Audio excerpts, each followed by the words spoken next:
చూస్తావరా పోయిరా, ధైర్యం ఉంటే నా కళ్ళలో పోయిరా లుచ్చా, పోయిరా అమ్మ మీద కాదురా పోయి.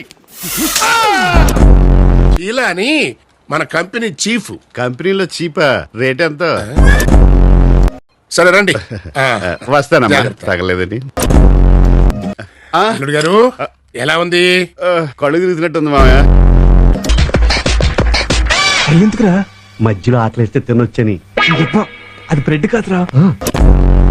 ఓ కప్పు కందిపప్పుంటే ఇస్తారా? కొంచెం ఉంటే పప్పు చారు పెట్టేశాను.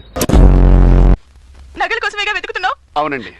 చీర కింద అలా ఎలా దాచావమ్మా? మీరు సైలెంట్ గా భోంచేస్తే కళ్ళకు మంచిది. ఎవరు చెప్పారు? మంతేన సత్యనారాయణ రాజు గారు. నాకే చెప్పొచ్చు కదా, నీకెందుకు చెప్పాడు? ఇదేంటిది డైటింగ్ చేతను కోడిలా ఉంది? మీరు పట్టుకున్నది కోడి కాదు, అది నా చూపుడు వేలు. కనీసం నన్ను చూడాలని లేదా? చూస్తున్నాను కదా. చూస్తున్నారా? అదే దిల్సే దేక్తున్నాను. అయ్యో, చేపట్నాయనా? పట్టాను. రక్షింతలనాయనా, ప్రసాదం కాదు. అవి తెలుసుకుందామనే వేసుకున్నాను స్వామి.